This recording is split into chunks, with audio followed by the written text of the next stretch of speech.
We begin with breaking news tonight, and it's a bombshell. Anger and anguish this morning. The CDC is not calling it an epidemic just yet. Was your personal data misused? Shock, wonder, and worry tonight. Maximize your workout, and we're trying them. The weather's warming up from coast to coast, and trees are in full bloom. I'm Parminder Deo.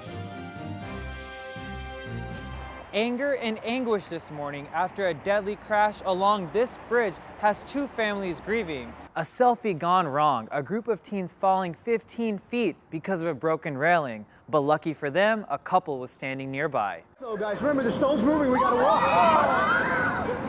It's fun, it's a little tough, it's a lot of sweeping, a lot of arm movements. Give it a push, give it a push. This is actually the easiest part. Are you gonna do this again? I would love to. I would try this again. Yeah? I would maybe do it again. I'd need a couple weeks to recover. This year's flu season is already off to an early start, but isn't expected to peak until next month.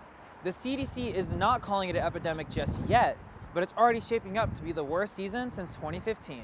Are you looking for a change in your daily run? This morning, new apps and devices are gonna maximize your workout, and we're trying them. This is a sound a tinnitus patient could hear. Now we can capture that sound and put it into this device, the Levo system. Using these customized earbuds. Absolutely, and they have a personalized way to help relieve their tinnitus. So this is precision medicine. Absolutely, precision medicine.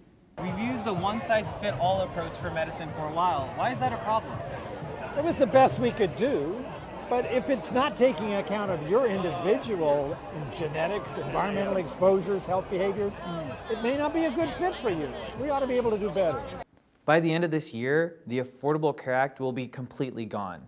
What are you going to be telling your patients, especially those who are no longer covered by health insurance? The insurance companies are going to get rid of things they need to get rid of in order to still make a profit. At the state level, that could be essential benefits, vaccinations, medications, preventative medicine type things. If that happens, people might not get those, which means they're going to get sicker, which could cost even more. Tonight, a drug that's been proven to treat severe forms of epilepsy is one step closer to getting in the hands of patients.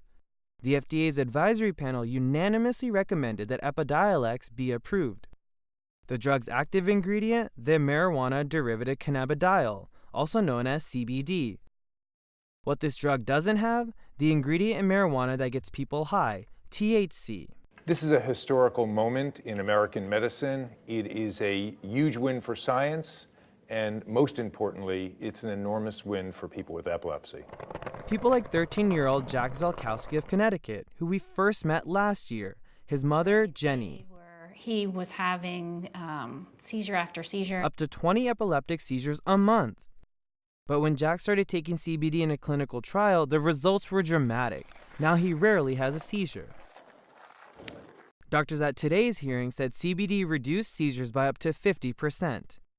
There are CBD products currently sold online, but they have not been carefully studied and do not have the backing of the FDA. Today's findings open the door for approval of other marijuana-based medicines. It may be effective in some inflammatory disorders of the GI system.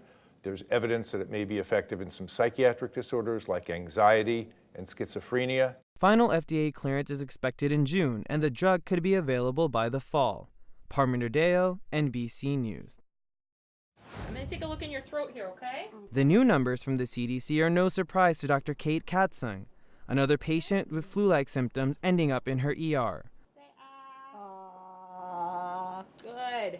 So far this flu season, a staggering 41,719 cases have been reported, nearly 3 times more than this time last season. Christian got it on the 21st, then Jacob got it the 23rd, then I got it the 26th. Outside Portland, Oregon, the Fraser family fell like dominoes. 4 children crippled by the flu. Christmas consisted of the ones who were sick wearing surgical masks to open their presents, and then pretty much going back and laying in all of our beds again. It turns out the Fraser family was hit with 2 strains of the flu, even though the kids had their flu shots. Last year at this time, the outbreak was widespread in 12 states. This year, 46. We expect it to continue to rise because everyone's been home with their families and now the schools are reopened, children are together again, people are back in the workplace. Tonight, it's unclear why this flu season is so bad. Some hospitals are inundated, asking those who aren't severely ill to stay home. Others are restricting visitors. In San Diego, a surge tent is set up to triage flu patients. Hospitals and families everywhere overwhelmed as the epidemic spreads. Parminder Deo, NBC News. Good evening and thank you for joining us. I'm Parminder Deo. We begin with breaking news tonight, and it's a bombshell. The FBI raids the office of President Trump's personal lawyer, Michael Cohen, a stunning turn as the feds reportedly seize a wide range of records, including payments to porn star Stormy Daniels. And Trump's fury, the president blasting that FBI raid against his personal attorney, calling it an attack on our country and a total witch hunt, while slamming his own attorney general and special counsel Robert Mueller.